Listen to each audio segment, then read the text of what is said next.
Hi, everybody. Welcome, True Crime Wednesday once again. And we have a couple of big trials to talk about that are just starting jury selection. That would be Lori Vallow and Karen Reed. And there have also been a couple of developments in the Kohberger case that I wanted to talk about. So hello, everyone. I'm going to just take a couple of minutes and let everybody catch up. It's been a good week here, but we've had snow. The Central Oregon high desert, spring kind of comes a little bit later for us than everybody else. So I got up Monday morning and the poor old little daffodils had bloomed and they were shivering under a layer of snow. So it's all melted off. That's pretty typical for us these days, is we might get a little snow in the morning and by noon it's gone. So keeping our fingers crossed that it's going to continue to get less and less. And May is usually when we start to see some signs of spring. And anybody who lives in Bend knows that you never plant your deck pots, your planters, your annual flowers until Memorial Day, because that's when you finally get past the risk of frost most years.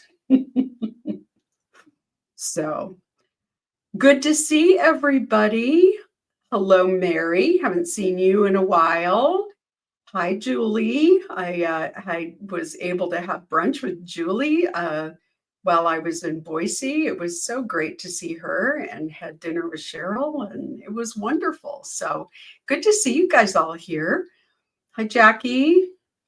I got to focus my eyes here on the chat because I usually try and ignore it when I'm talking to everybody. So good to see everybody.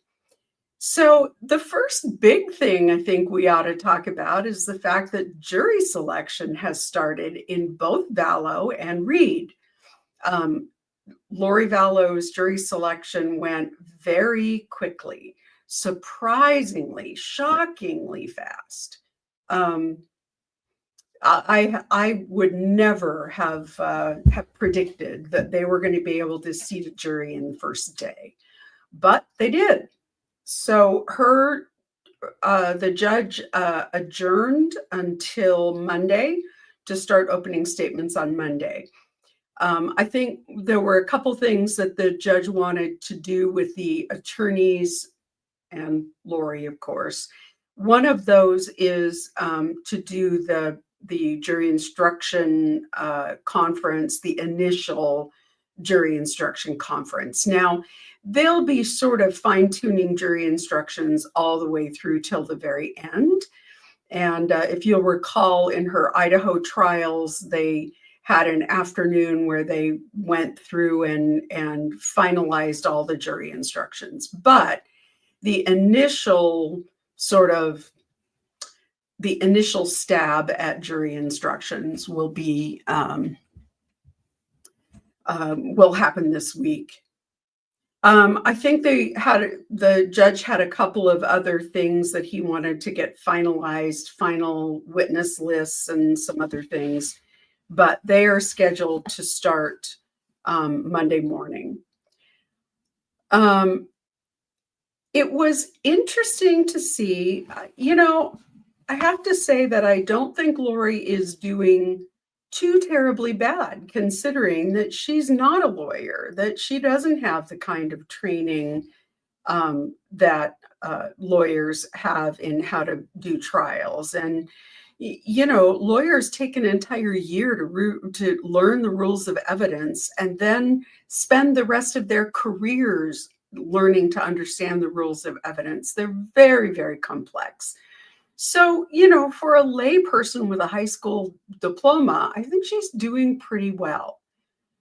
But she is already showing signs of frustration and being a little snippy and a little bit arrogant, maybe. So I'm just going to sort of run through some of the motions that were filed, both by Lori and by the prosecution. So the first thing was she objected to the phrasing in the statement that the jury receives on the questionnaire about the facts of the case. She wanted the judge to include in that recitation of the basis of the case, the facts of the case, which are pretty bare bones. I mean, they're very minimalist. They're on this date, Charles Vallow was shot. Lori Vallow is accused of his murder, basically. But she wanted included in that statement a statement that she denied all those allegations, and she wanted it printed on the jury instructions, underlined and in bold. And the judge denied that request and said that he believed that the statement that was on the jury questionnaire was adequate. She also wanted to keep out Detective Daniel Coons. Now, he is one of the officers who responded on the day that Charles was shot. But up until recently, they've had him on the witness list as a law enforcement witness. Recently, they changed that and they put him on the witness list as an expert in trajectory. We'll talk about in a minute why that's important. But Lori complained about him being used as an expert. She says, first of all, trajectory has no relevance to conspiracy. But she says that she's not happy because he was on the witness list as law enforcement and is now an expert, even though the state gave her proper notice and gave her the officer's report and his CV on all the training he's had to be an expert in bullet trajectory. So why is this important? Well, you may remember that the medical examiner's report and the police reports, when Alex Cox was questioned, he said he fired 2 shots and that he fired them to stop Charles. But the police investigation and the medical examiner both said that the second shot that went into Charles's chest was done while he was already lying on the ground, and the bullet was shot from his feet. So Charles was already lying on the floor on his back, and Alex fired a kill shot and shot him in the chest. The bullet went directly through Charles and it sheared, which means that the body was in contact with the hard surface that it impacted. And that was because Charles was lying down at the time. So that is going to be important information because Alex Cox claimed that he shot Charles in self-defense. Well, if you shoot a man who's lying on the floor and has already been shot once, that's not self-defense. So they very much want to bring that in. The judge didn't make a clear ruling on it, but said that he would take it up when the officer testifies, but that it didn't appear to him that it was that there was a problem with him testifying as a witness, as an expert witness. Lori is very concerned about 404B evidence. Now, you guys have been with me for a while, know what 404B evidence is. That's character evidence. That's evidence of prior bad acts or crimes or evidence of bad character. Now, 404B evidence can come in for other purposes. It simply can't come in to prove that that person acted in conformance with their bad character. So let's say you have someone who's a serial bank robber, and that person is being tried on a single count of bank robbery. You can't bring in all the previous convictions for bank robbery to show that this person acted in conformance with their character, that they're a bad person who robs banks.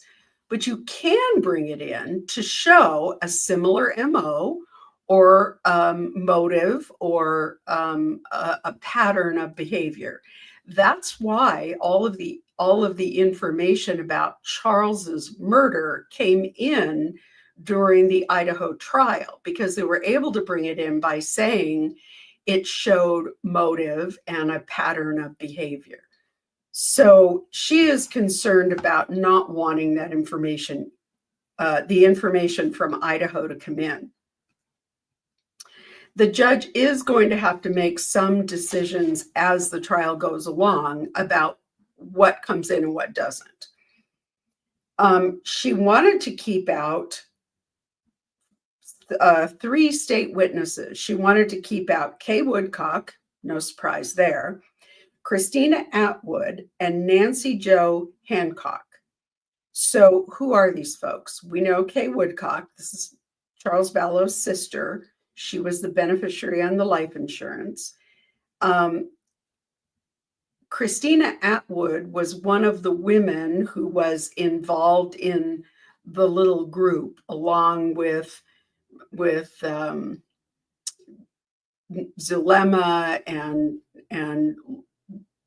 Melanie Gibb and the little ladies group. So Christina Atwood was part of that, as well as a woman named Nicole. And they were sort of part of the group that was doing castings at Zulema's house and all of those things. So the prosecution said that Christina Atwood was going to be there to talk about motive and to talk about Lori saying that Charles had become a zombie or been taken over by a bad spirit. So, and then the last person, Nancy Jo Hancock, was the woman that Charles Vallow had a date with the night before he left Texas to go to Arizona to see JJ. Now, you remember, he and Lori had been broken up and back together and broken up and back together. And now they were apart. And he was dating. Apparently, he was dating this person. So the prosecution said that Nancy Jo was the last person to see Charles, that they went on a date the night before he left. And she had said to him, "You need to tell Lori you have changed your insurance beneficiary, because if she knows that she's not your beneficiary, she's not going to do anything to hurt you." And that will be interesting information to come in, considering what happened. Kay certainly can testify about all the things that were going on, also can testify about that Charles was a former baseball player, and if he'd swung a bat at you, you'd know it. Lori claimed that those 3 people were colluding with one another, that they were talking to each other and getting their stories straight, and she thought they should be stricken.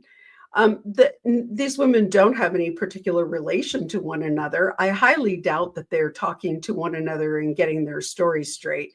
I think that may just be a little bit of Lori's paranoia. So the judge denied that. The next motion had to do with Nate Eaton. Well, initially the judge went over the witness list, and he said, "I see that Nate Eaton is on here, and he is a journalist, and his lawyer is here to contest his listing on the witness list." And his lawyer said she was just listing him as a witness so that the rule of sequestration would apply and he would have to be out of the courtroom. She laughed and said that she didn't even think about keeping about that when she put him on her witness list. She claims that he had an off-the-record conversation with the prosecution. She also claims she needs him for impeachment or rebuttal to using his interviews. So she says if somebody comes and testifies about something on the stand, and Nate Eaton has interviewed them, and that interview is public, then she wants to be able to pull up that interview and say, yes, but didn't you say this at some other time? The judge pointed out, and it is true, that she could present she would have to present the video to the witness, and the witness would have to say, that's not what I said, or some other version of that, before it would even be logical to call up Nate and try and introduce the video a different way. But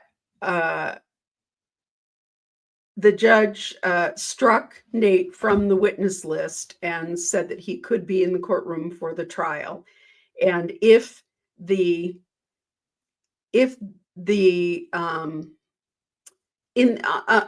the remote possibility that he might be called as a witness later, that he would reconsider it, allowing him to testify.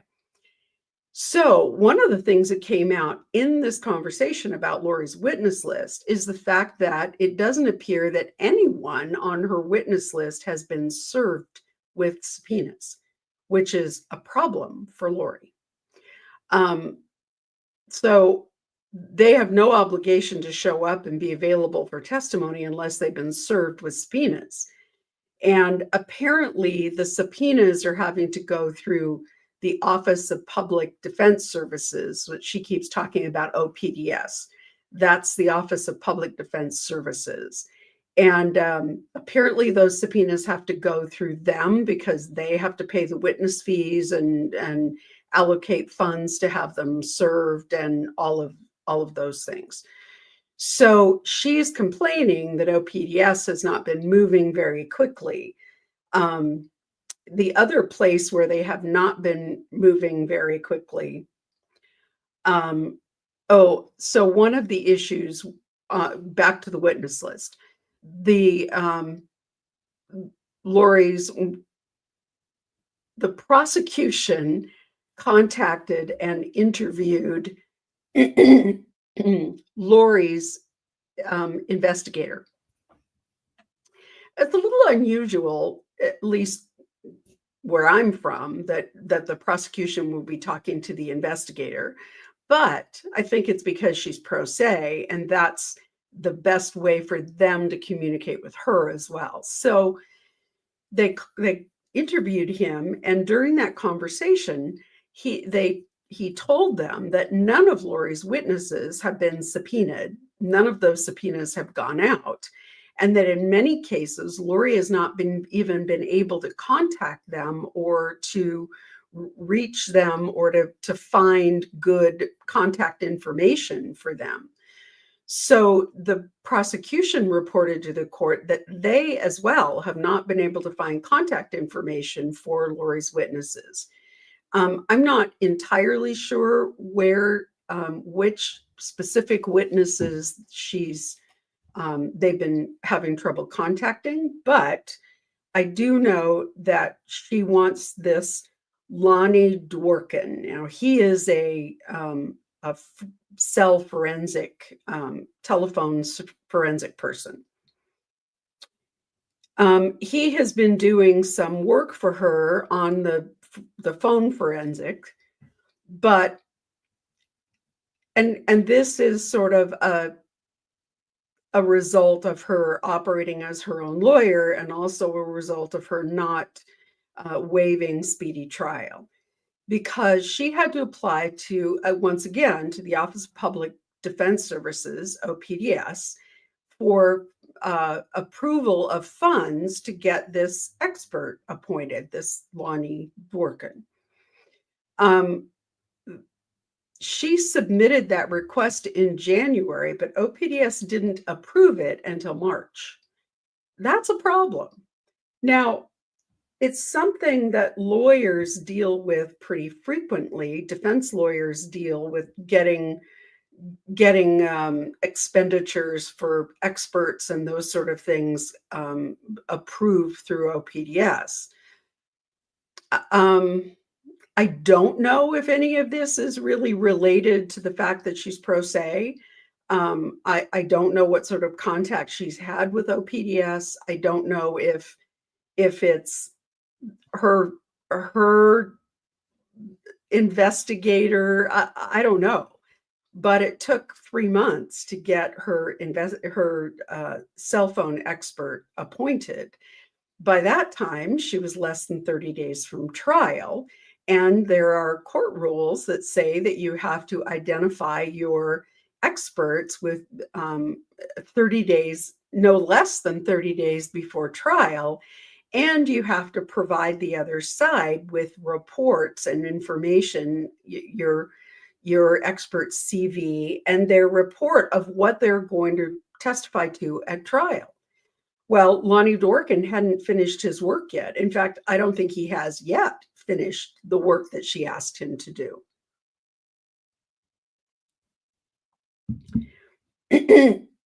So the state has moved to keep him out as not being timely and her not having, them not having the opportunity to interview him, to review his findings, to have their expert review his findings, all of those things. So the judge said that he was inclined to say it was too late and that she couldn't have an expert.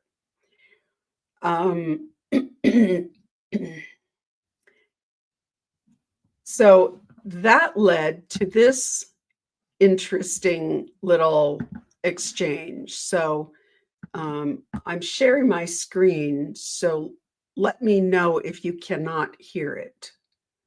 It's just a minute-long clip. And so how they are relevant, these witnesses will testify if and when they are needed to add additional facts or fill in the blanks that the state will no doubt leave out in their case in chief, and they'll be called accordingly. I need them to lay perhaps foundations for evidence presented by the state. The same with Lonnie Dorkin. I need his testimony will be required if and when it's necessary to rebut digital information that the state will bring forward during trial. I feel like the state is trying to say, okay, if you want your speedy trial, guess what? We're not gonna let you defend yourself. Guess what? You can't have any experts. And guess what else? You can't have any witnesses. You can't have anybody speak in your behalf. So good luck. Have a nice day. I think we're definitely going to see more of that as Lori works on trying to represent herself, because I think she's going to get frustrated. I think she's going to get frustrated with the rules of evidence. Hell, I got frustrated with the rules of evidence and I learned them. I think she's going to get frustrated. I think she's going to not know enough about the rules of evidence to stop and be able to think through maybe a different way to get things in. But I think that it's, oh, thank you, Jen, for putting up our little fair use disclaimer. I think it's going to be really interesting to see how she conducts herself and comports herself going forward. So right now, I think we're just seeing the very beginnings of her feeling frustrated about the way that court process, court rules work, rules of procedure work. And so I do think that we're going to see more of those little dust ups as the trial goes on. We did learn that Summer Shiflett, her sister, Janice Cox, her mother, and Adam Cox, her brother, are on her witness list. The prosecution said Adam was on their list and they intend to call him. So that's going to be kind of interesting. I know I'm saying interesting and too much again. I think that's going to be something to watch, particularly how she interacts with her family members when she's doing the cross-examination. So how is she going to interact with her sister and her mother and her brother when they're when they're on the stand, and particularly Adam, because he is appearing on behalf of the state. So that's going to be something to watch for.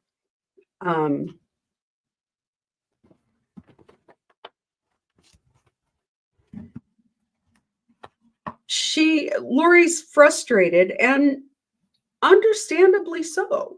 She is frustrated with the limitations on her ability to prepare because she's in jail. It's harder for her to get in touch with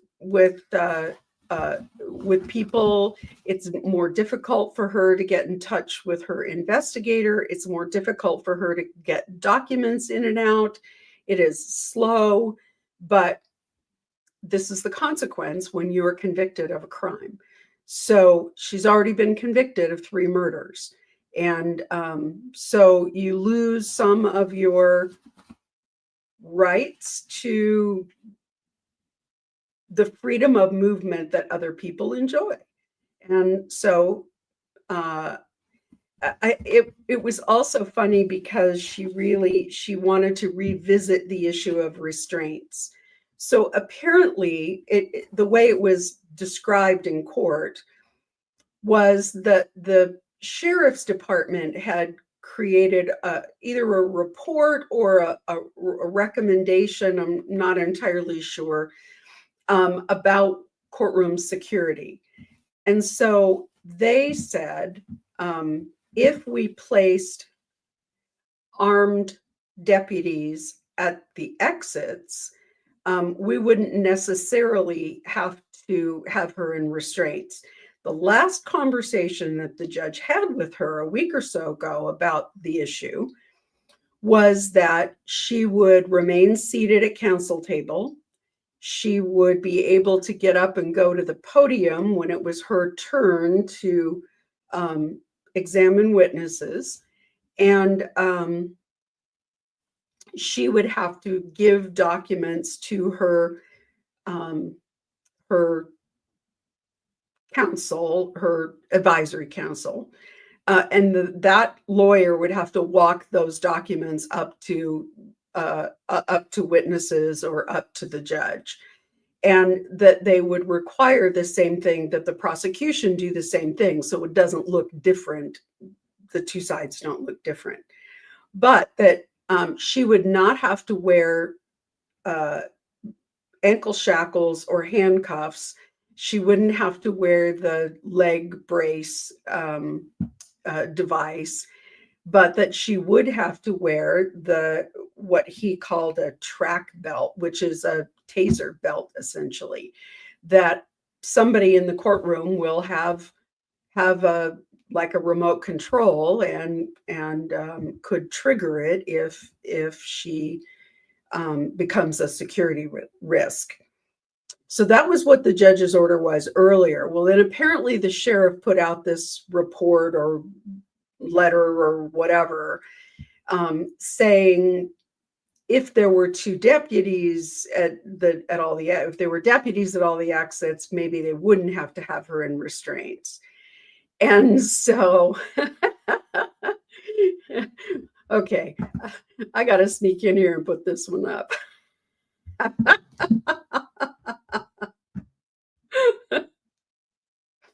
I couldn't resist interrupting. So, but the judge said no, that she was going to wear the vest, and that was his order, and that was final.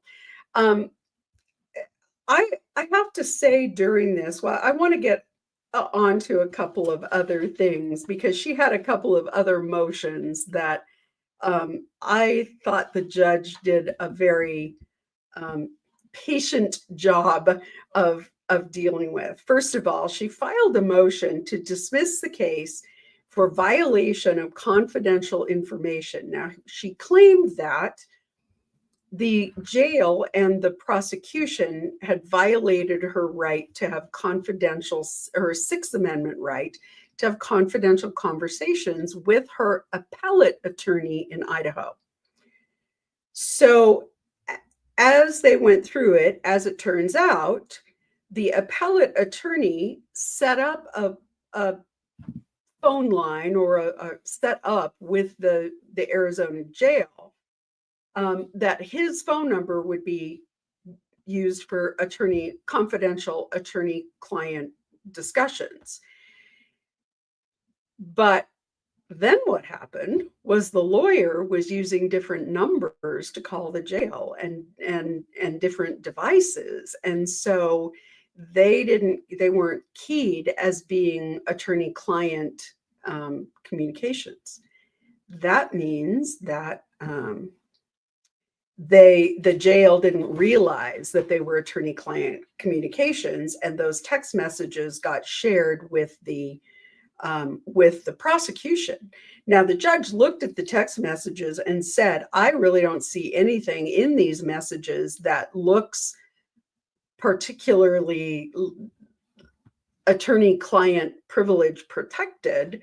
But it's not the jail's fault because it's your attorney not using the right device to contact you. So he shut her down on that one. She wasn't very happy about it. The next thing was a motion to dismiss because of prosecutorial misconduct. She's had this intent, almost like obsession, to get a particular video.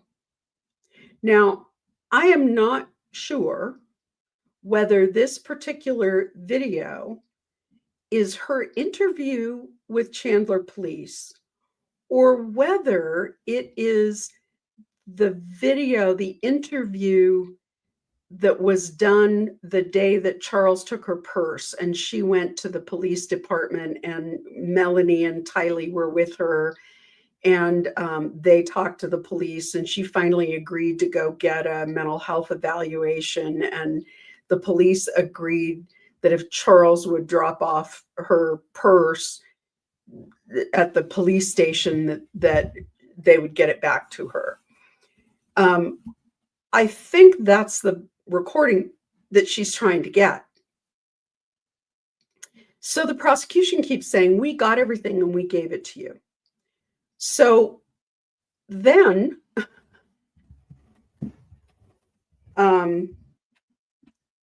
she decided that the way to get that information was to go directly to the Chandler Police Department and get it from Chandler with a FOIA, a Freedom of Information Act request. So she claims that the Chandler Police Department was contacted by the prosecution and told, don't give her that information. That wasn't, according to the prosecution's side, that wasn't what happened at all. What happened was she filed a FOIA request and Chandler Police Department reached out to the Arizona prosecutor and said, why is she trying to get this from us? You should have it. We've given it all to you. And so she said she can't get it.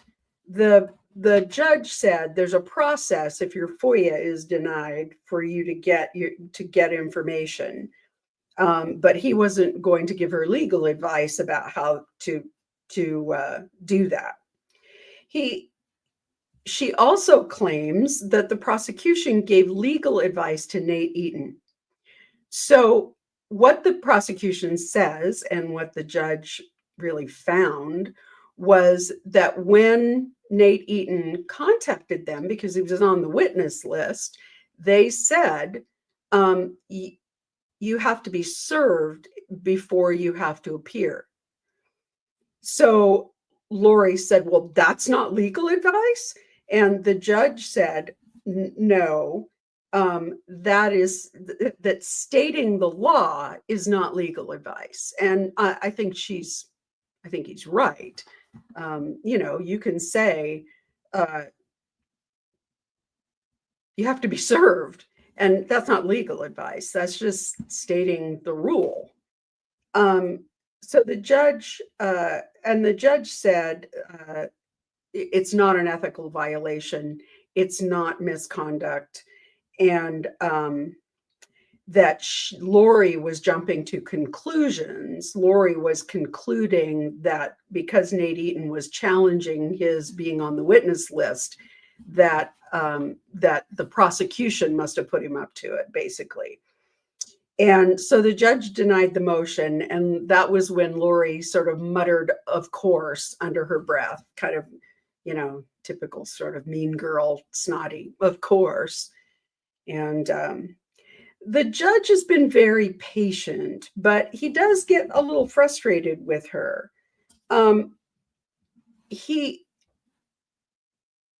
doesn't seem to mind explaining things to her or allowing her to make her arguments, to state her case. He seems quite patient with that. He gets impatient when she pushes back against his rulings. And he has had to say on a couple of occasions, that is my ruling. One of them being with the taser belt. She really sort of kept pushing on, well, if the sheriff says that they don't have to, and he finally just looked at her and said, that's my ruling. I've read the sheriff's recommendations and all that, and my ruling stands. And she did, muttering under her breath, sort of back off. There are some conversations about how Lori's prior convictions come in. Prior convictions are permitted to be, the jury is permitted to know about prior convictions to a certain extent. So what the prosecution wants is they want the jury to know that she has already been convicted of the murders in Idaho. And here's where they're going. One of the ways that you get prior convictions in is if they are for crimes of dishonesty. And if you remember, the way that the Idaho cases were charged was conspiracy to commit grand theft, or I can't pull up the exact words, but it was murder in the pursuit of gain, of financial gain. And so the state is saying that's a crime of dishonesty, and so we want to be able to tell the judge, the jury, that she's been convicted of murder. The judge did not make a final ruling on it, but because he said that it only becomes relevant if she decides she's going to testify, and that he will make that decision before her testimony. Now, we all know she's going to testify. I mean, I cannot imagine. I think the whole reason why she decided that she was going to act as her own lawyer was because she kept being told over and over again, you don't want to testify, and she wants to get up there. We've talked before that one of the reasons she wants to do this is because she wants to air her grievances with the Idaho case. She wants to get up there and tell everybody that there were no murders, that JJ Tylee accidentally killed JJ and then committed suicide, and that Tammy Daybell's death was the result of some sort of drug reaction. Now, there is absolutely zero evidence to support any of those claims, but she is determined that she wants to get up and she wants to bring forward that argument. First of all, what happened in Idaho happened after Charles Vallow's death. So there's no way that you can connect it as relevant. That's different with the Idaho murders. I'm bringing in Charles's death because it showed motive and a pattern of behavior and those sorts of things. But it doesn't work the other way. And that's something she doesn't understand. So she is really determined that she wants to get that information in. And I think that is why she will testify. I don't believe the judge is going to let it in. I don't think that at any point he is going to allow her to go into the crimes in Idaho. And I think that is going to really, really frustrate her. It is the same reason why she wanted to do that interview with Dateline and Keith Morrison. She wanted to tell that story. I thought Keith Morrison did a great job of sort of containing that with her, but that's where she wants to go. So I would say there is a 99.99% chance she's going to testify. I think that's what this is all about. So the judge will have to, at some point, decide how much and what, in what form the jury's going to hear about her convictions. So her trial starts next week. The Karen Reed trial is also underway. Now, if you haven't been watching Melanie Little, she's been covering all this stuff. She's been covering, deep diving into all of the last minute motions and all of those things. The one thing that that Judge Cannoni had not made a decision on yet was, but she made a decision yesterday, was on the third-party culprit stuff. So initially, the defense said that they wanted to put on evidence having to do with Colin Albert, Brian Albert, and Brian Higgins. And the judge, and I had to completely agree with Melanie, the judge made a decision on the believability of evidence that she heard in the last trial about Colin Albert, and which should have been a jury determination, but she made a decision and said, you don't have enough evidence to bring him in as a third-party culprit. She did allow them to bring in evidence against Higgins and Brian Albert, but she said that they can't address it in their opening, that will have to play out as the trial goes along, and that as they are examining and cross-examining Higgins and Albert, then they should be able to bring in the idea of a third-party culprit. So she also decided that Michael Easter could not testify. She allowed the state's motion in limine on Michael Easter. Michael Easter is a police officer who, with a lengthy history on police procedures and writing procedure manuals and those sorts of things. And they wanted to bring him in to testify about how poorly the investigation was done, and that they didn't follow procedure, that they didn't even follow their own procedures, let alone best practices. So the judge denied it, and she said, the information's common knowledge. And I, once again, thought that really was not true. It's not common knowledge. I mean, you know, people can say, well, I know what a good police investigation is because I've watched CSI. And that's just not the case. So unfortunately, the defense is going to be stuck cross-examining all of those witnesses on the investigation. And you and I both know from trial number one that they're going to go out of their way to try and say that this investigation was a good investigation, that it was done properly. We all know it wasn't. And it's going to be like pulling teeth to get that kind of information out of law enforcement. So Michael Proctor is not on the Commonwealth's witness list, but of course is on the defense list. So there is a bit of a discovery dust-up going on in the Kohberger case. So back to Karen Reed. They will continue jury selection.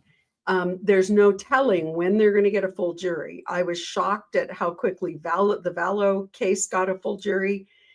So I don't anticipate we're going to hear closing arguments for a couple more weeks on Karen Reed. And during that time, we're not going to hear a lot because they're not allowing live stream during jury selection, which is typical and appropriate. So unless we see more decisions on pretrial motions, we're not going to see much between now and the time of opening statements. Now, one of the things that has been sort of hanging out there is that the defense filed a federal appeal. They had been filing appeals at the state level having to do with the hung jury and the double jeopardy issue, whether or not the jury actually found her not guilty on 2 of those charges, and whether that constitutes double jeopardy. So they've lost at the state level, and now they have filed a federal appeal. And they've asked for an expedited hearing and an expedited decision. But if the federal appeals court were to find that double jeopardy attached as to those 2 counts, it could throw everything into a big mess if they've seated a second jury. So the defense asked that they postpone the trial until the end of April in hopes that the federal appeals court would have a decision by then. The judge denied it, but she said, if necessary, we will pick a jury, but we won't swear them in. We won't seat the jury. So jeopardy attaches at the time the jury's sworn in. And then the jury's decision is final unless there's a mistrial, as there was in the earlier trial. So what she said was, I think we will pick a jury, and then we will wait to see what the appeals court does. So we probably won't swear a jury until toward the end of the month. I think that's risky because you seat a jury, even if you've got, I think she said they were picking 12 plus 4 alternates. So even if you have 4 alternates, if you wait to even start what is going to be a lengthy trial, we know it, it started in July, it started in April last year and didn't finish until July. So, we know it's going to be a lengthy trial. You're talking about 8 weeks, not including jury selection. So now if we push that trial out till the end of April with those jurors, there's just so many more things that can go wrong. There's so many people that can get sick, or their child gets sick, or they lose their job, or they die. There's so many things that can go wrong when you've got a jury hanging for a long period of time. So I think that's risky, but that's what Judge Cannoni has decided to do. So as they go along picking the jury, they're going to be looking for a jury who can participate for probably more like 12 weeks. By the time you allow for a jury selection time and the time to start opening arguments might not be until the end of April.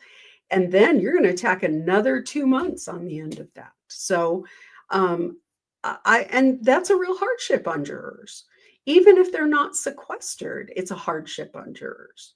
So, they're away from their jobs. They're away from other obligations. So I think it's risky, but that's what Judge Cannoni has chosen to do at this point. So we wait to see whether or not they get a jury picked. We wait to see whether or not the Federal Appeals Court comes back with a decision. I don't have high hopes for that. I think it's a real unusual issue, but it's not one there's a lot of precedent for. So, and judges don't really like to make new law. So I don't have high hopes about that one, about them prevailing on that one. I share Melanie Little's prediction that either there's going to be an acquittal or there's going to be another hung jury. I don't know with the evidence the way it is, the powerhouse legal team, and the fact that they've already had a trial run at this, I don't see how she gets convicted. But I do see a world in which there's another hung jury. And then the state is going to have to think long and hard about whether or not they are going to spend millions of dollars for a third trial. It's crazy. And if they dismiss the case, expect that Karen Reed is going to file a massive civil suit against the Commonwealth of Massachusetts. Deservedly so. So now I want to talk about Brian Kohberger. The Kohberger case has been a little quiet, but I would expect that things are going to really heat up because his trial is scheduled to happen this summer. August, I think, but I got to look it up because they moved it.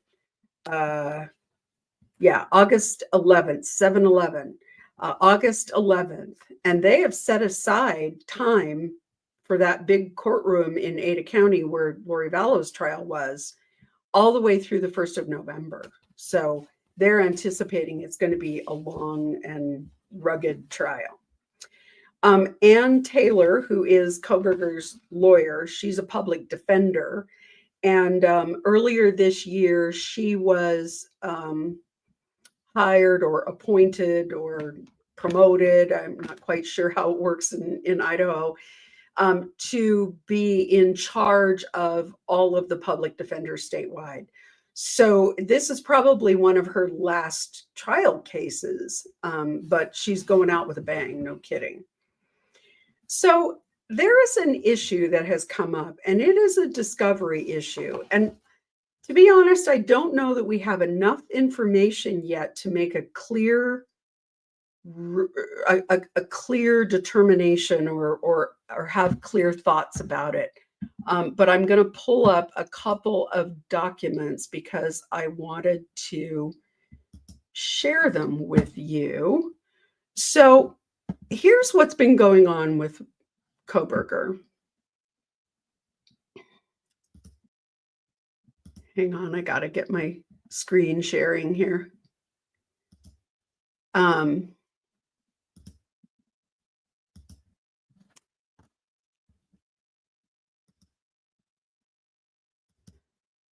So what happened, to kind of make a long story short, let me see if I can make this a little bigger here. There we go.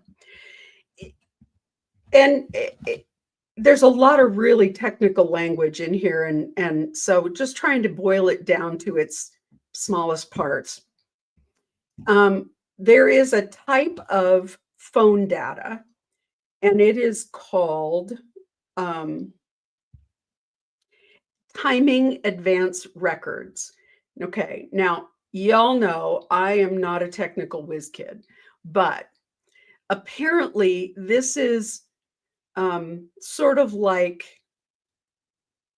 the new generation of records that would be produced by a cell provider. So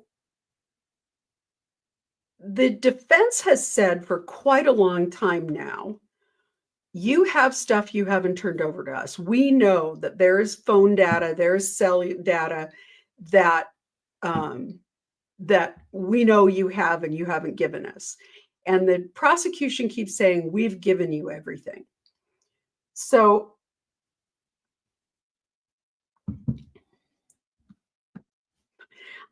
I love that some people, especially those folks in Melanie's and Melanie Little's groups, they change their screen names to reflect what's going on in the trials and on the lives.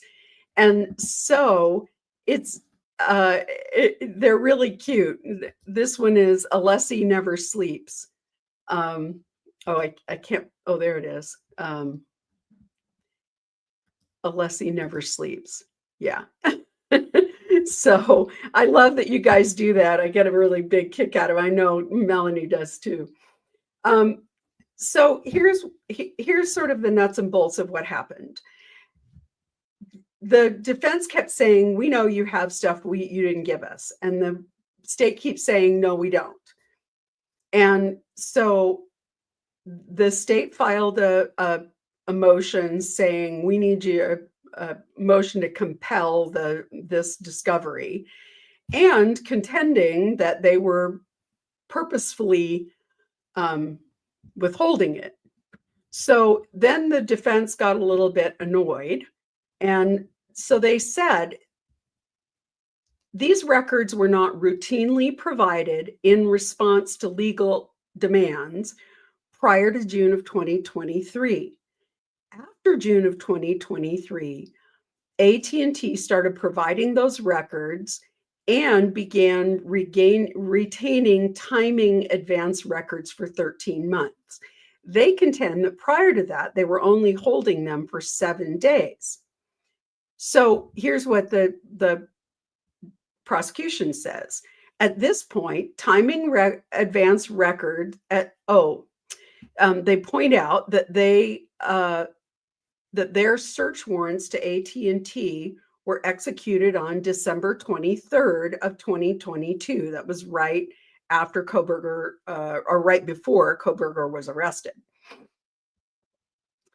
And so they say, at this point, as of December 23rd, 2022, timing advance records were not available for Brian Kohberger's phone to cover the relevant time period. Despite defendants' repeated assertions, the fact of the matter is that AT&T did not provide timing advance records to law enforcement for Brian Kohberger's case. The state is attaching affidavits from AT&T verifying that the state did not receive timing advance records for Brian Kohberger's phone. Now, this is dated the 24th of March of this year, and it is signed by Ashley Jennings. Okay. So now let's take a look at what the defense has filed. Now, the defense has filed, let me bring that up and put it up on the screen for you.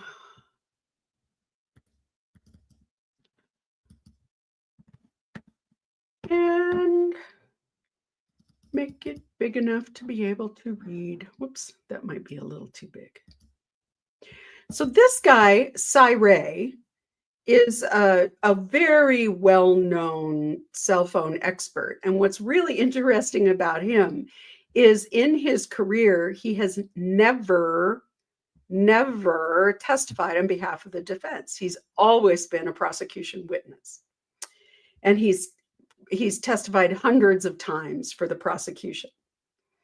So he goes through, and I am not, Peter Traeger read this whole thing, which I thought was crazy. So if you want to hear it read, pop in with Peter Traeger. But essentially, this affidavit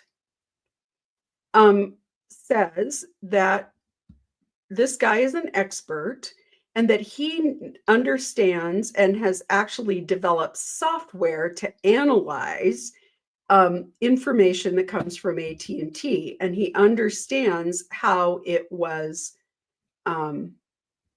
is delivered. He makes the point that AT&T, they formed like a group that became responsible in 2023 for answering these law enforcement records requests. But prior to that, there were other ways to get them. So he makes the point here at the top of this page. I have firsthand knowledge that there is another way to obtain call detail records from AT&T without going through that work group that was created in 2023. So prior to 2023, they were using different ways to get that same data. So then let me just, don't make you dizzy, but I'm going to zoom through here to what I have highlighted. So he goes through this entire analysis about when AT&T started making these timing advanced data records available, and that they were in fact available as early as 2021, that they would have been available in December of 2023 when, or 2022, sorry, when they were requested. And that another little interesting piece of information is that that the Idaho officials got cell phone records. They did a geofence, and they got records for 3,800 AT&T mobile devices that they got this timing advanced data for, but it didn't include Brian Kohberger's telephone. And so what he says is,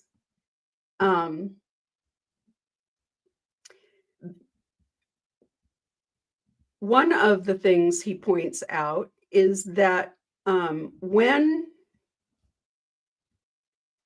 that he saw emails between the FBI,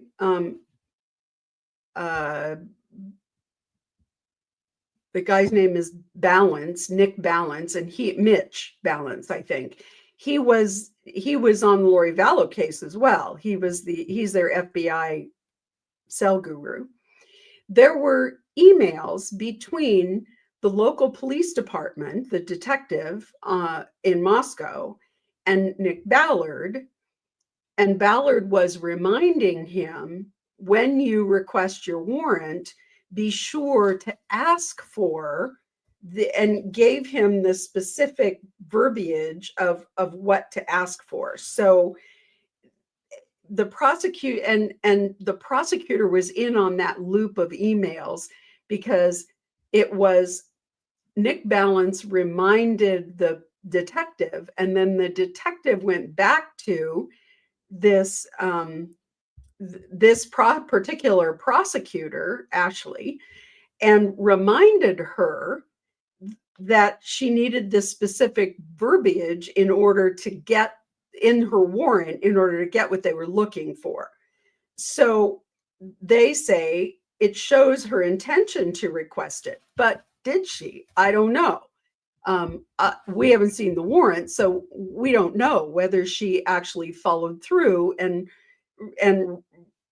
requested use that specific verbiage and requested that this particular kind of data, this timing advanced data. So he contends, this is Cy Ray, their expert, contends, and I'll read these couple of highlighted parts. The current motion is a deliberate misrepresentation to the court to further conceal false statements used to obtain probable cause against the defendant and to conceal exculpatory evidence from discovery. So they're claiming that they used false statements in order to get the probable cause affidavits, or to get the probable cause warrants, and they're concealing exculpatory evidence. Then he goes on to double down and says, in my nearly 30 years of working with and for prosecutors all over the United States, I have never witnessed such a deliberate attempt by prosecutors to mislead the court on evidence in such plain sight. Anyone making such a claim would have to believe the court is incapable of reviewing physical evidence in possession of the state and defense. It rises to a level beyond a simple miscommunication or oversight, and is clear and intentional misrepresentation in hopes to conceal a much larger issue. So, ouch. We don't have all the information, so it's very difficult for us to know what's really going on here. So we know that since very early in this case, the defense has been saying there's cell information out there that we don't have. This is the reason why. They're saying they know that the information was produced to the prosecution. It wasn't produced through the now common way of getting it. It wasn't this particular work group at AT&T that is responsible for fielding those requests. And it may have been a more dispersed kind of, you might get it from this office one time and that office another time, and now they've moved it all into one place. But even before that happened, it was possible to get this data. And so their position is that the prosecution has it and has lied about it. That's hard for me to believe. Not that it doesn't happen. We've seen huge prosecutorial misconduct. We saw it in Delphi. We saw sloppiness in Vallow that led them to take the death penalty off the table. So it's not that it doesn't happen. It just seems to me like when the defense kept saying, we know you have this information, if they had it, that would have been the time. See, the biggest issue with discovery is that the defense doesn't know what the prosecution has.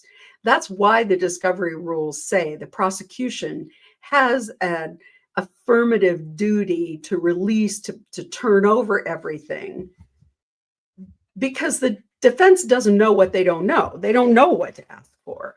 So it's the prosecution that has the responsibility to turn it all over, whether the defense has asked for it or not. So, but when the defense very specifically says, we know you have this information and we want it, and they identify very specifically what it is, it would be foolish for the prosecution not to say, oh my goodness, we totally overlooked this. It just fell through the cracks in this huge volume of discovery that we have. And here it is. We're sorry.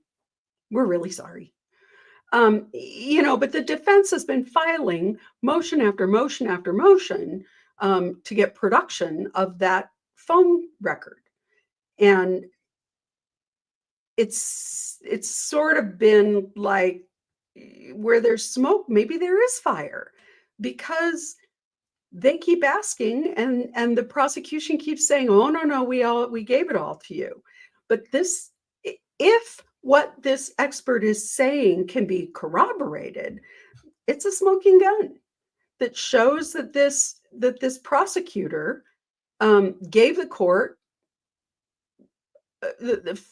basically lied to the court and said, we don't have it. When she knew or should have known that she specifically asked for that data when she wrote the warrants. So it's fishy. I honestly don't know. I guess we'll have to see what the state's response is. Now, they filed an affidavit from AT&T saying, we never sent you the data. I don't know. Does AT&T know? Did they? I don't know. So that's going to be fascinating to continue to follow up on. So we will wait to see once we get a response from the state. The state, and I have to say, I don't like the prosecutor in the Kohberger case. That guy with the Santa Claus beard, I think he's a jerk. And has he slow walked discovery to try and throw off the defense? Absolutely, I believe he has. But I don't know. This is a really big deal. I mean, this would be like getting people disbarred level of dishonesty. And, you know, district attorneys are politicians. They're not going to make themselves look bad in front of their constituents. So it's a little mystifying at this point. It's hard to figure out what's really going on here. Like I say, if Syra is right, this is huge. This could be the Baldwin case. This could be a dismissal without prejudice or with prejudice. And I mean, that would be a horrible blow for the families of these victims. I mean, and so I guess what I'd say is if Brian Kohberger is guilty, this ought to make you really mad that the prosecution is going to jeopardize their case for this. You know, I mean, we all function better and the world is cleaner when things hit the light of day and sunlight disinfects things. And so it's hard to understand why any of the players involved will put their careers on the line to hide that kind of information. And it would be a horrible blow for the families of the victims. You know, I mean, we're seeing information come out that is sort of trickling out as a result of some of these pretrial motions. We now know that Brian Kohberger bought a balaclava, which is like a ski mask that covers your whole face and over your nose. It's like a ninja mask. We now know that he bought a K-bar knife with a sheath and a sharpener. We know that immediately after the murders, he started looking online on Amazon to replace the K-bar knife. So we know he was shopping for a new K-bar knife. All of those things sort of point to guilt, since we know that the K-bar knife sheath was found under one of the victims with his DNA on it. So we are seeing a much stronger circumstantial case start to come together, and it would be horrible for the victims' families if suddenly the judge were forced to dismiss this case with prejudice because of blatant misconduct by the prosecution. So I am really hoping that the prosecution has a reasonable and legal answer to this, because I would hate for this case to end up I would hate for this case to end up with no one receiving justice because of missteps by any of the lawyers. So that's going to be up on our radar to keep watching. Hi, Mary.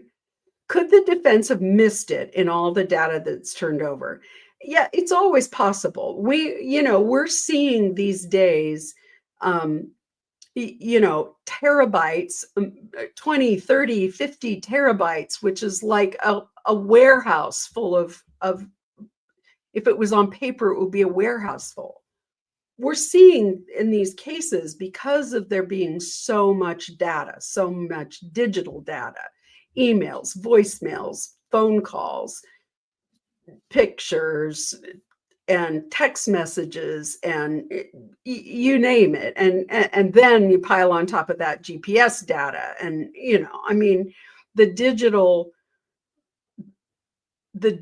age of criminal investigation is here, and we're just seeing so much more having to be worked through.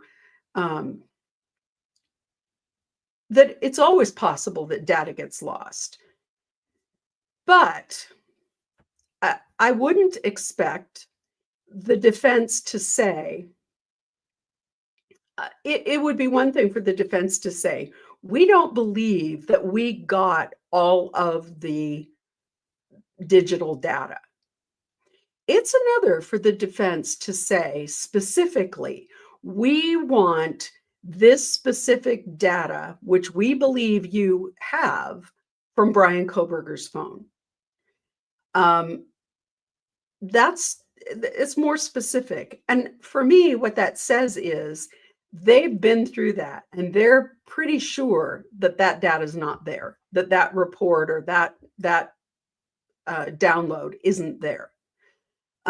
Because you don't make this kind of a ongoing stink about it unless you're pretty certain you don't have it and that it's out there. So it's always possible.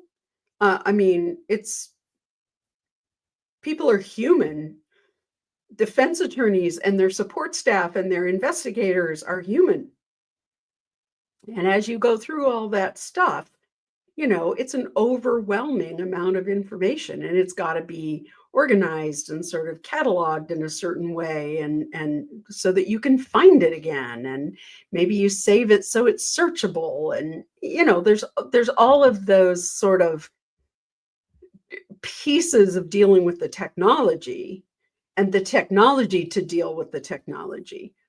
But I would be very surprised to see the defense filing this kind of a motion with this sort of explosive and such explicit accusations. I mean, it's not even, they're not subtle about it at all. I mean, this is like, here's the hammer, give me your head.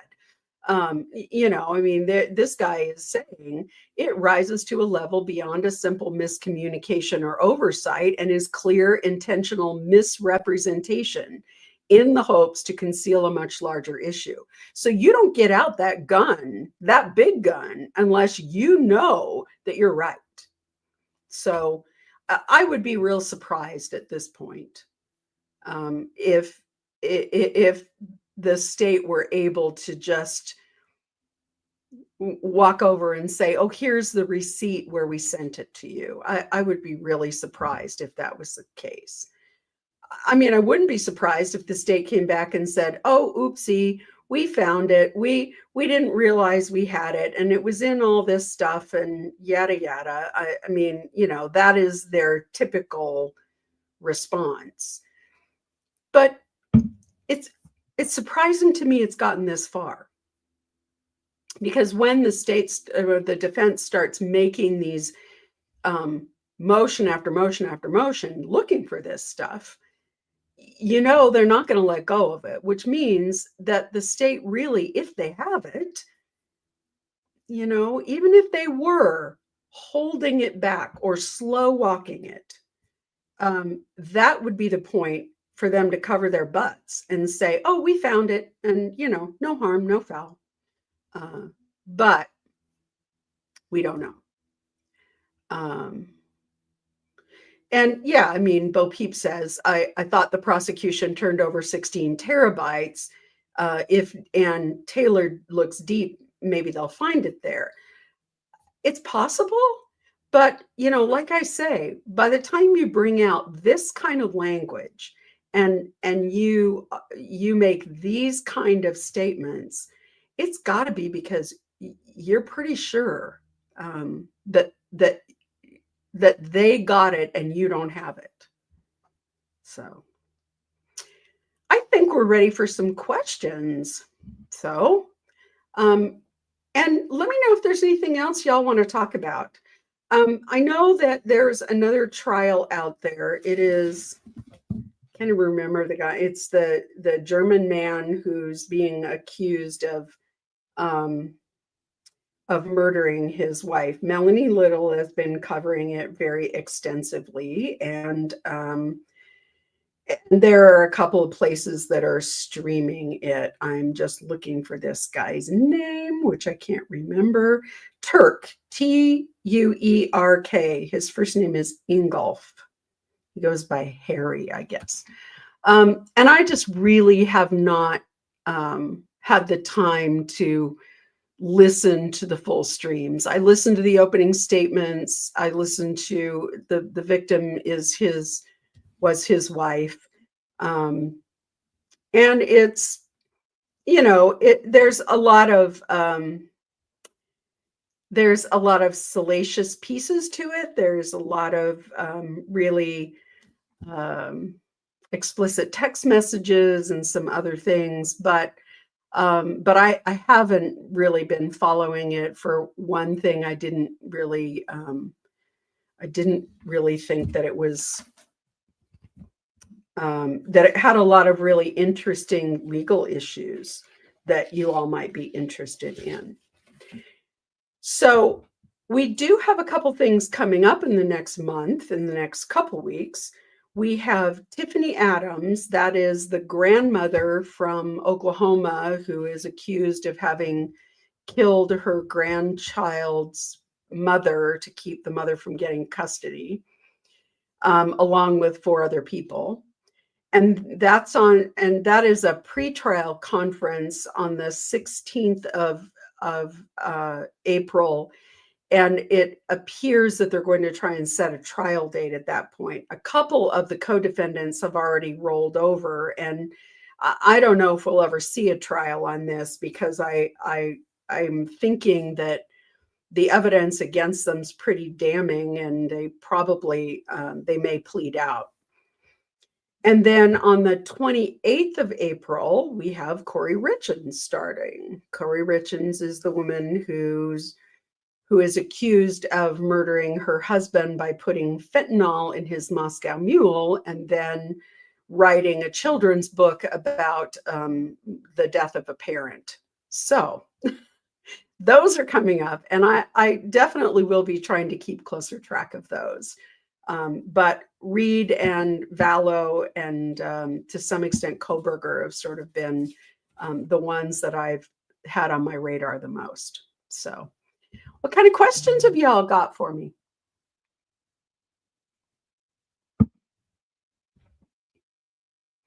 Hi, Susie. I can't wait to see how Lori behaves during trials, since she was feisty during hearings and more demure in voir dire. Yeah. Lori knows how to turn it on and turn it off. I could see her being a little more demure in voir dire. We didn't see that, so I'm assuming we're hearing things from people who were in the courtroom. But it is, I don't think that Lori can maintain that demure veneer for her entire trial. I just don't think she can. Particularly when she is confronted, because she is going to be cross-examining some of these witnesses that that are not going to have good things to say about her. And I think that if sorry, I just got to check a quick text here.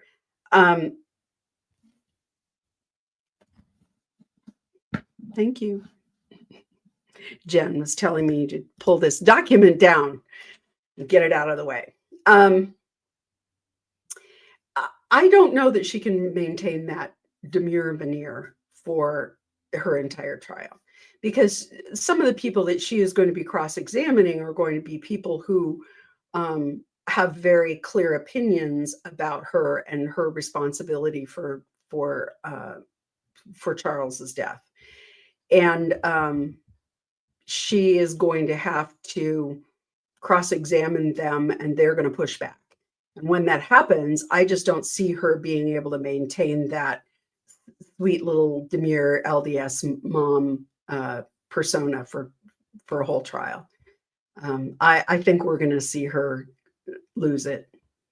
I don't think we're certainly not going to see Daryl Brooks. She's able to hold it together much better. But I think it's going to be hard for her to hold it together. Some of the witnesses, I think she's going to have a hard time cross-examining Kay. She's going to have to look her in the eye, and she didn't look her in the eye at her Idaho trial. It was very marked that she didn't want to make eye contact with her, and she is going to have a cross-examination conversation with her while Kay's on the stand. So I think that, yeah, I don't see her holding it together for 4 weeks or 6 weeks. Just don't think it's possible. She had a real strong reaction to the autopsy photos from the children's deaths. And I think it's possible she may also have a strong reaction to the ones from Charles's death as well. Thought it was interesting that in a couple of the hearings where she was talking, in one hearing in particular, earlier somebody brought up Chad Daybell in one of the pretrial hearings, and she said, "My husband," yes. And then a few minutes later in that same hearing, in that conversation, they were asking about Charles Vallow. She was asking about trying to get Charles Vallow's phone so that her expert could directly download it. And she kept saying, I want my husband's phone. I want access to my husband's phone. And it was kind of strange because she was very pointed about that Chad Daybell was her husband. But then when she started talking about Charles, she was calling him her husband too. So I don't know what that means, but I suspect that she may have a reaction to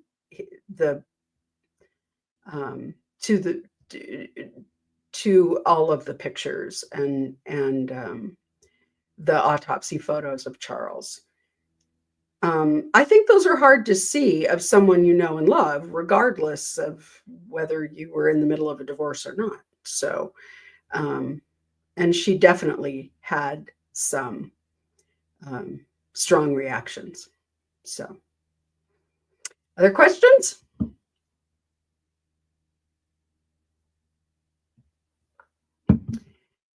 Question, can the prosecutors call their own witnesses in Lori's trial? Oh, absolutely. They have the burden.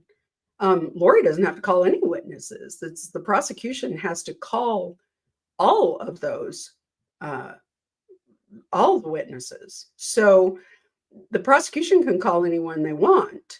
The witnesses Lori has on her list are, usually in a defense case, what you're doing is trying to rebut the prosecution's case and the witnesses that they put on.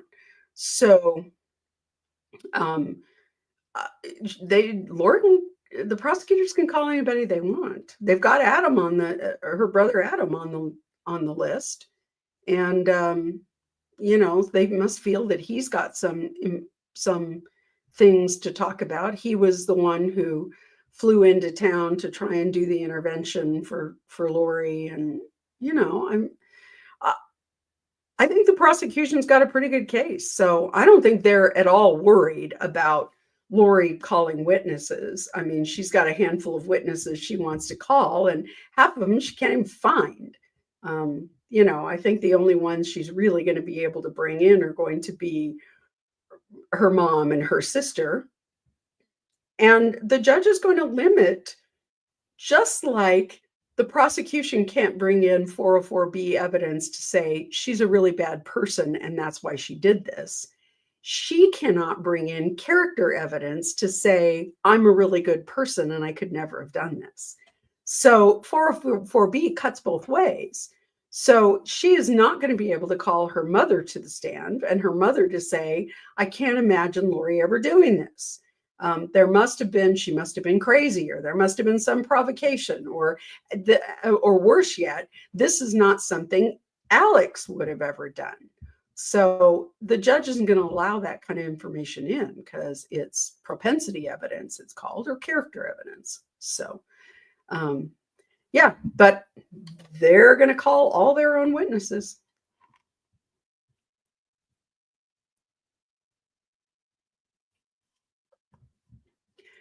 It seems like prior convictions of murders of your family would come in as a common scheme or plan, wouldn't it? Well, it would.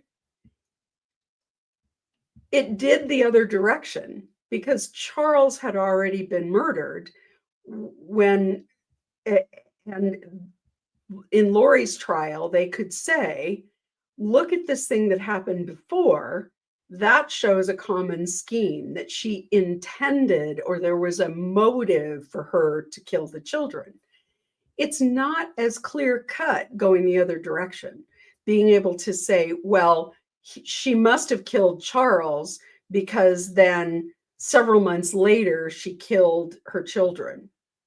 Doesn't have the same impact as if you were saying she must have killed the children because she's capable of it because she already killed Charles.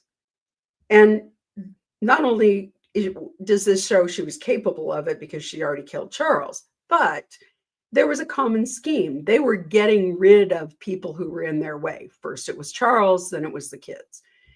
Now, I suppose that the prosecution could make the argument that the murder should come in because it does show that Charles was only part of a bigger scheme, that Charles's murder was only the first of the dominoes to fall in their common scheme.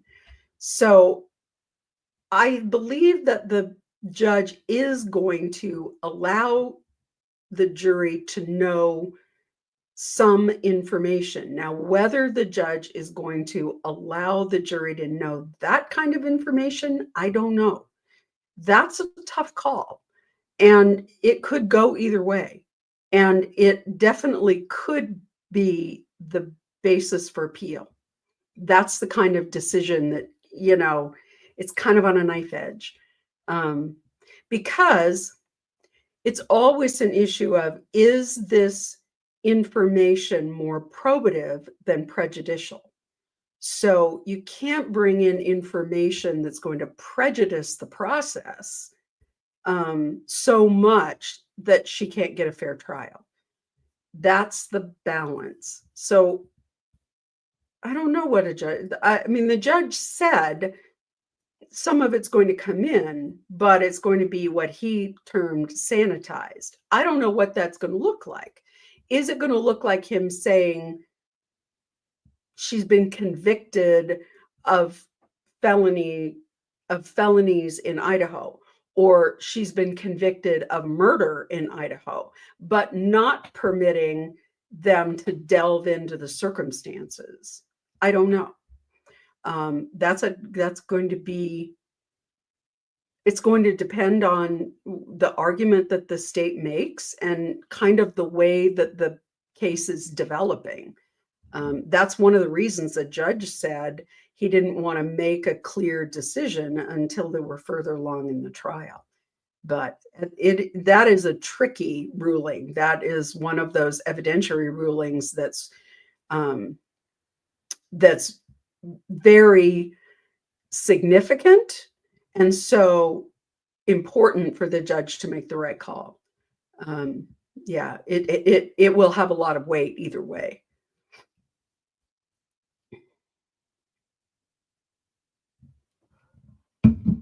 Hello, Musicer 51.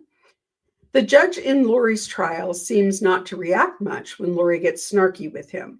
Will he be as tolerant of that behavior if done in front of a jury? I suspect that he will be. I suspect the jury is going to know that Lori is acting as her own lawyer. I suspect that he is going to be patient, and if things get out of hand, I suspect that he will do what we've seen other judges do, and that's ask the jury to leave the room and then take the defendant to task. That had limited. That was of limited success with Darrell Brooks because he was pretty crazy. I think it probably will have better effect on Lori. But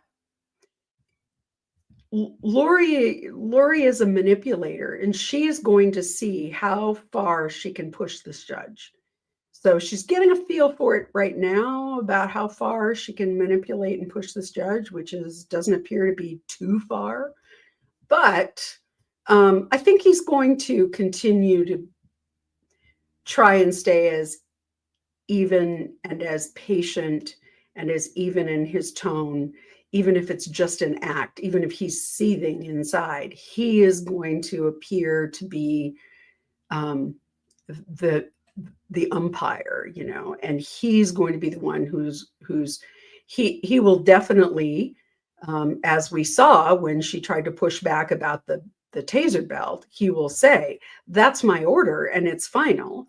But I think that he will let her spin her wheels, and he will let her sort of dig in a bit. And if she gets too snarky, he will just ask the jury to leave, and then he will give her what to.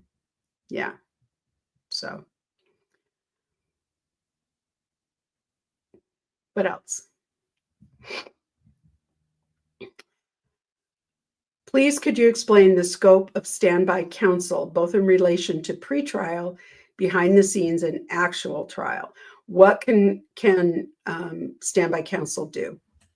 This is a good question, and part of it is determined by the attorney's ethical obligations. So attorneys are required to zealously represent their clients. And when you are a standby counsel, you are required to give them good counsel, and they can take it or not.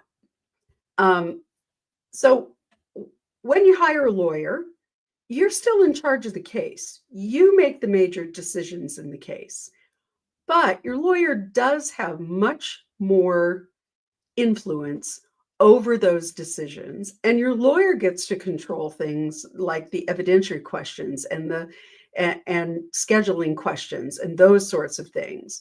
The client's still making the major decisions, but it's the lawyer that's processing all the evidence and looking at it and figuring out how to make it work and figuring out how to offer it and figuring out how to get it in through the rules of evidence. That's something Lori doesn't know how to do. So the lawyer is going to be sitting next to her and she's been able to give Lori advice in advance about what kinds of pretrial motions she might want to file, what kinds of discovery motions she might want to file. And then she wants she can sit by and give Lori advice in the moment when objections are happening. I expect the judge is going to give her a little bit of leeway. So Lori might say objection, and then she might lean over and talk to her counsel. And that is permitted. That's what standby counsel's job really is. And standby counsel really is there to make sure that the state doesn't create a mistrial, or the state doesn't do something untoward that Lori wouldn't know to look for. And that's what they're really there, is to safeguard, to protect Lori from what she doesn't know. So they're able to do that, and they'll be able to coach her and conference her during the trial. Now, will they be able to give her, say, ask this question, ask that question? No, that's Lori's responsibility. But when it comes to objection, because we learn to think quickly on our feet, and we learn that there are certain things that are like classic hearsay or classic objectionable material, or, and we learn how to say, objection, Your Honor, as we're getting to our feet. And by the time the judge says, what's the basis of your objection, we're ready to spit it out. We've learned that sort of like playing Jeopardy and hitting the buzzer and then formulating the question in your head. Sometimes that's what's going on. But Lori doesn't know to do that. So the counsel is going to be able to sort of help feed her the question, or help her with the objection. They'll be able to do that. And I think the judge will probably, most judges with pro se litigants are going to give them, they're going to pause longer and give them a longer pause before they say, what's the basis of your objection? I mean, if Lori jumps up and says objection, and the judge is going to sort of give her a beat to gather up her thought and then give the basis of her objection. Now, Lori doesn't know the rules of evidence inside and out. She doesn't know the case law that comes along with evidence objections. She doesn't understand how it was clear from an earlier pretrial hearing that we had that she doesn't entirely understand the exceptions to the hearsay rules. So those are things that she's going to stumble in, and she's going to fumble through. But I think that her standby counsel has done a great deal for her, probably more than most standby counsel would. I think they have not only made suggestions to her about maybe you want to file this motion, or maybe you want to look at this issue, and they have also helped her with some of the logistics, because she is in jail and it is difficult to get things done when you're in jail. So I think they've earned their bean money.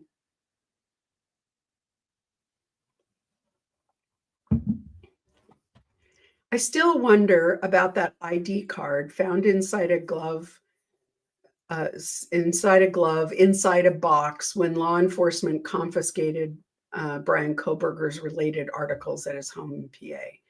Yeah, and we haven't heard about that yet.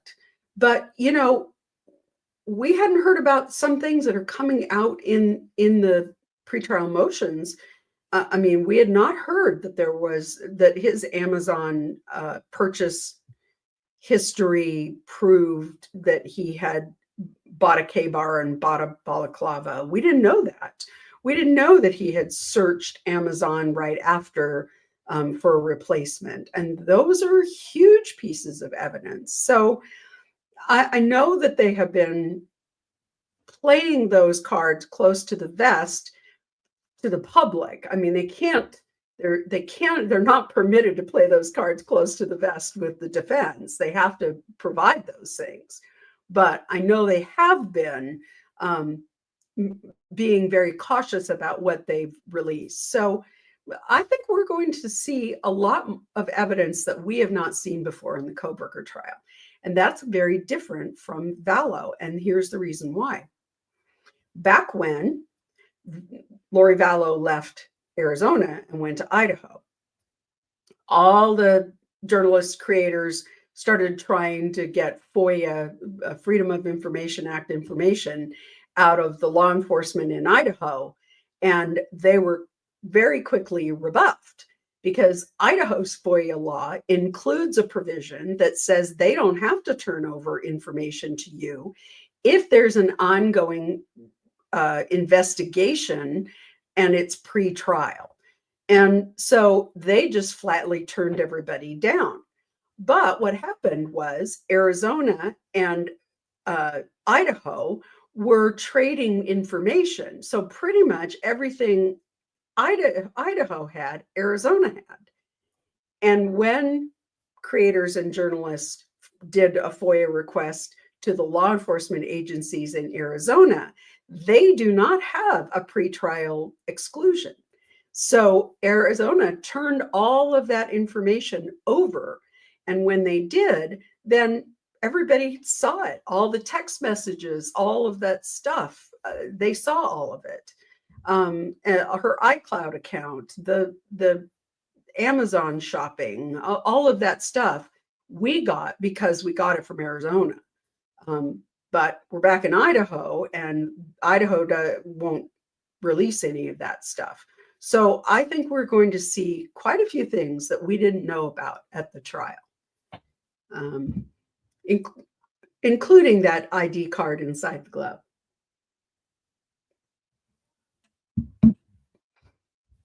What else you got for me? Eat the food, Tina. Can you give some examples of what Lori would need to do to, one, get zapped by the bailiff, and two, be removed as her own lawyer? Okay. So for her to get tased by the bailiff or by court security, she would have to make some sort of proactive physical move that appeared to them to be a violent act. Think about the guy that vaulted himself over the judge's bench, that kind of behavior. She is not going to be tased because she gets pissy, okay? It would take an actual physical move towards assaulting somebody in the courtroom. So I don't expect that's going to happen. What would it take before she would be removed as her own lawyer? Well, it would be if she were mentally incompetent. I really thought Darrell Brooks should have been removed as his own lawyer because I felt like he was so mentally incompetent. He should not have been his own lawyer.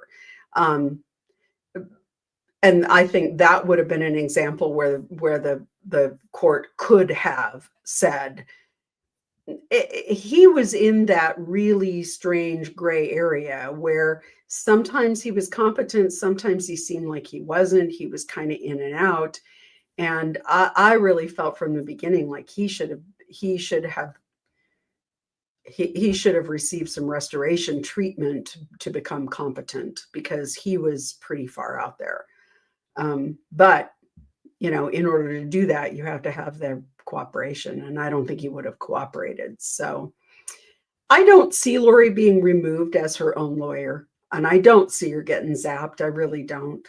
I don't know that there's anybody who's going to appear in that courtroom that could upset her enough to make her want to physically assault somebody. Maybe some of her own family, but I doubt it. So I don't see it. Lori didn't like to get her hands dirty. She, for all of her threats and what have you, she always wanted to be somewhere else when the dirty work was happening. So I don't see her suddenly deciding to, get physical with somebody in the courtroom.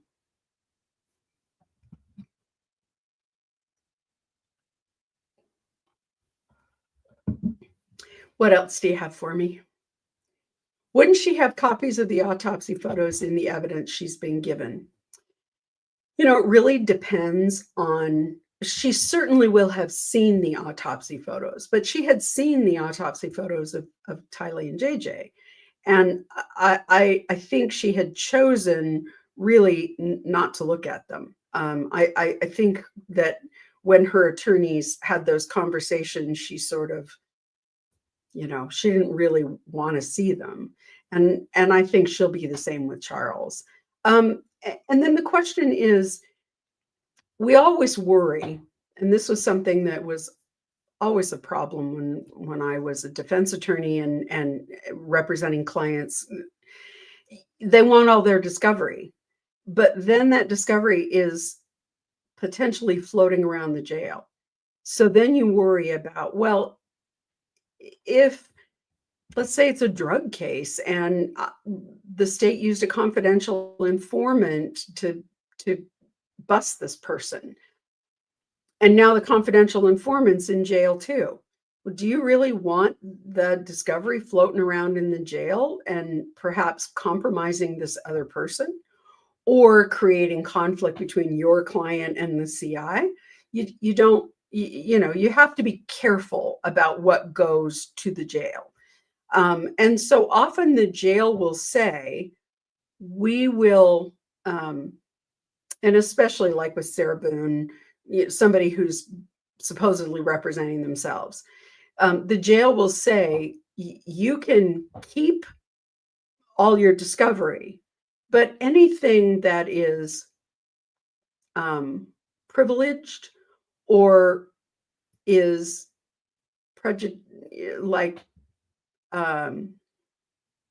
embarrassing for someone, or things that would impose on someone's privacy, we'll keep those things locked up and you can have them when you want them, but we'll secure them because they don't want those out floating around in the jail. I used to really discourage my clients who were not representing themselves from getting their discovery for those reasons. Yes, she will have seen them and probably may have copies of them. But if she does, she didn't want anything to do with those photos of the kids. And I don't think she really wants anything to do with the photos of Charles either. So, yeah, I mean, they're out there. She has to have seen them.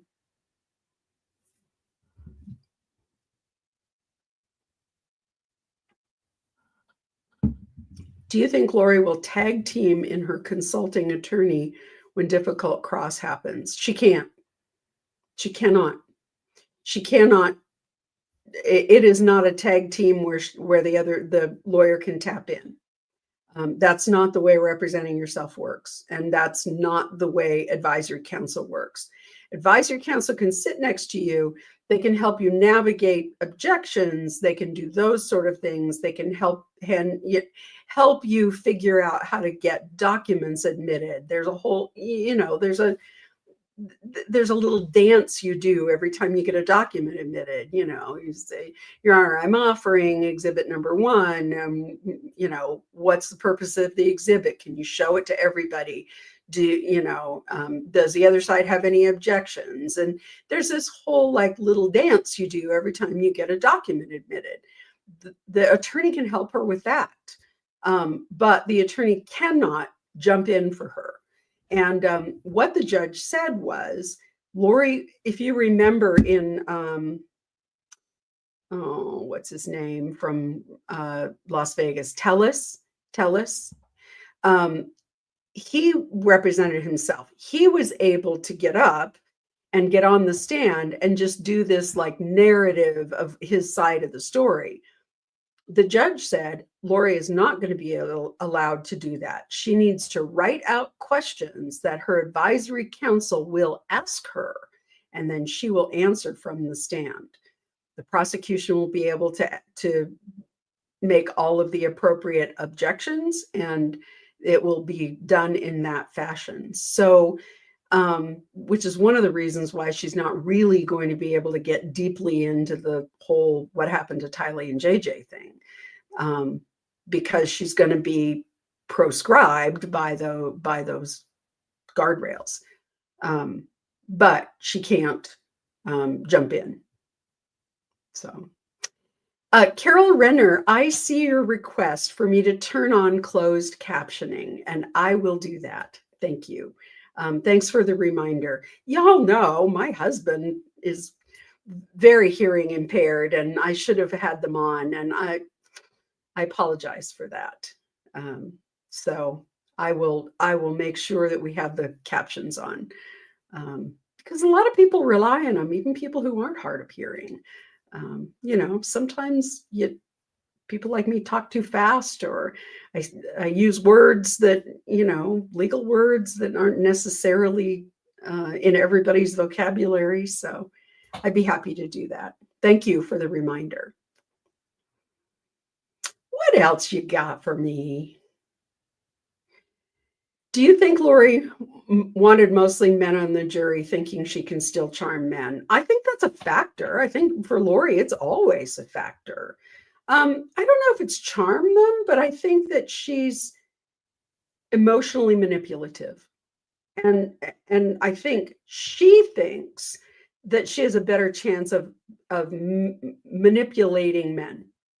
I don't know whether it's true or not, but I think her life has proven that to her. She has always been able to get through life by being manipulative and attractive and playing on her looks and being blonde and giggly. And I don't know that that's going to help her very much with a jury. It is strange to me that the jury is almost completely men. I almost wonder what sort of appellate basis that might make. It'd be worth looking into it for her appellate counsel. Having a jury that is so significantly lopsided. I mean, I think it's 12 men and 4 women or something. It's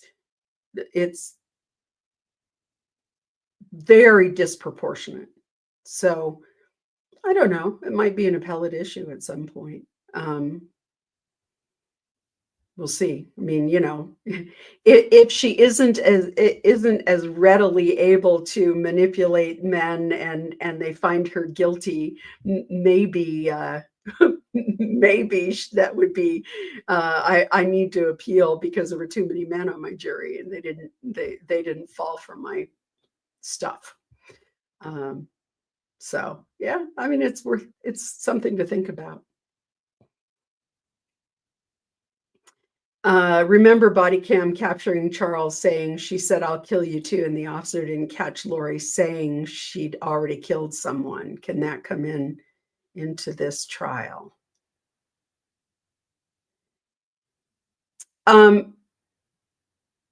Well, what Charles said was, she said she could kill me and an angel would hide my body, and that she could kill me with her powers. But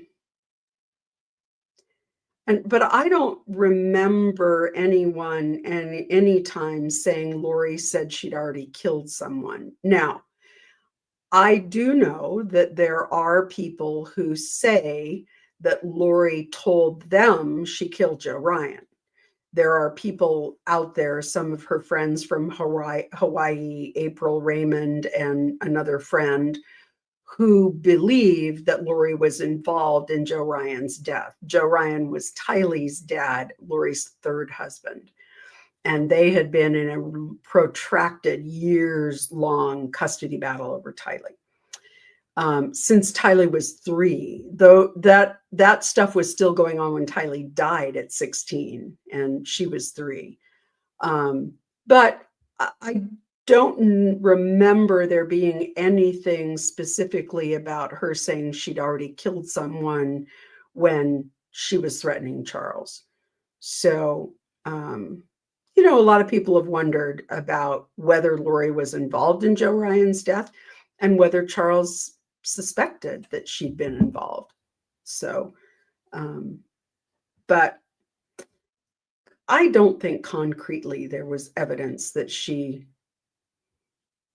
told police that she'd already killed someone. So later on, she threatened, she was a witness at Lori's trial. I think her name was Rachel. I don't know. I'd have to look through my book to find her. And they were all in Hawaii together. And she said, I could get myself into a place where I could kill you. Audrey. Was that Audrey? Yeah, maybe it was Audrey. Yeah, you're right. Audrey. Yeah.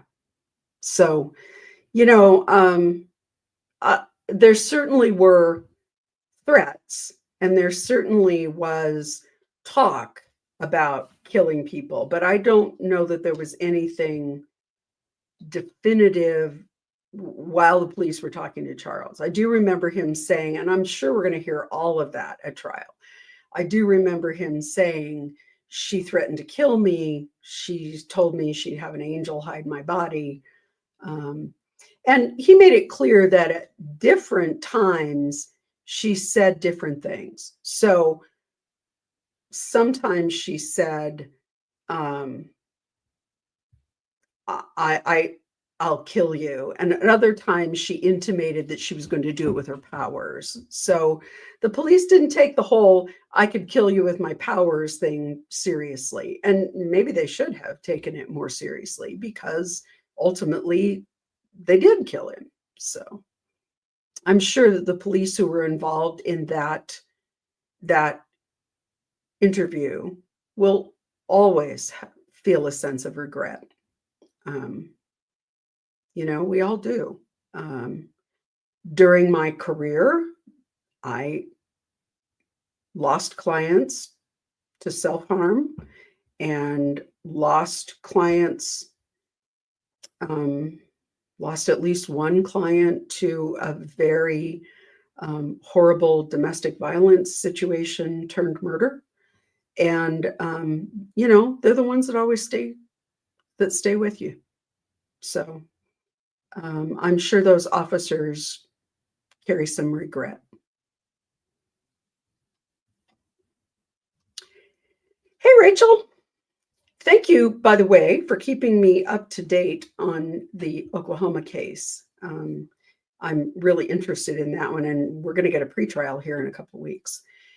I would think it would be complicated with Tylee being a witness to Charles' murder, but she can't testify because she's murdered. So there are rules that say that you cannot obtain an advantage in your trial because you killed a witness. So she's not going to be allowed to bring that kind of information in. And actually, at one of the pretrial conferences, the judge talked about the fact that he was likely going to keep Tylee's interview out for a variety of reasons. One being that it's hearsay because she's not here to corroborate the story. And two being because you can't benefit, from legally benefit, like you can't you can't benefit from the fact that you killed a witness. So they're not there to testify against you. So I think the judge probably will keep Tylee's statements out. The interview that she did with law enforcement right after Charles's death, I think that'll all be kept out for that reason. Anything happening on Shanna Gardner and Jared Bridegan? Yeah, that case keeps getting bumped out. I'm looking through my list, and it's been bumped out a couple times. And now it's out in October 20th. So I'm sure we will get much more information about her as time goes on. But right now, I'm going to look back at last week's notes because we talked about it a little bit last time. I'm sure that as time goes on, we'll have more pretrial motions and more interesting things will happen. I think it's just kind of in a lull right now.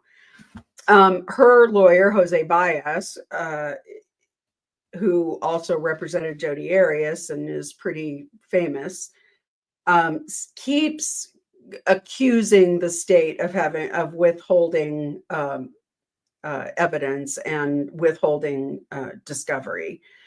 And the co-defendant who who's the alleged trigger man, has kind of recanted his story. So there could be some messy things going on as time goes on.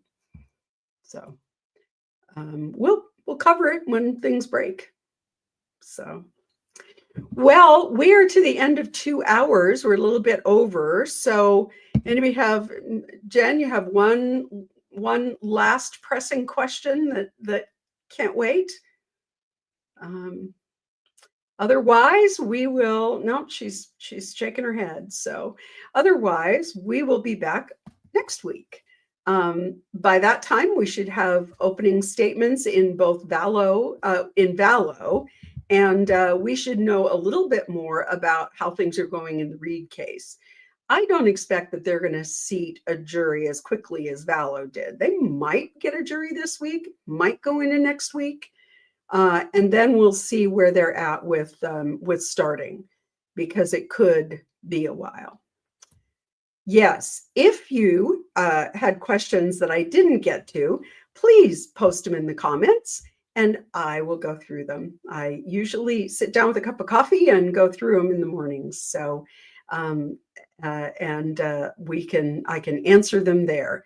Also, if you have cases that you are interested in or you would like me to do more to cover, please email me. The quickest way to get to me is to email me. So please do.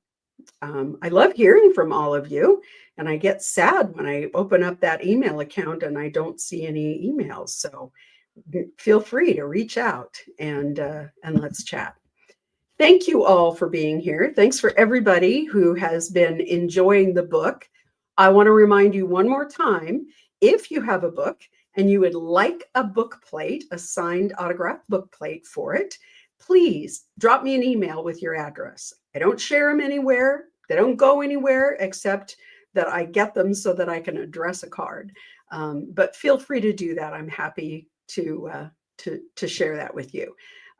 Usually I throw in a couple of stickers and a note. So please request those if you want. Once again, thanks so much for sharing your Wednesday with me. And know that I don't take it for granted. I appreciate all of you. So I'm going to say good night, and we will see you next week.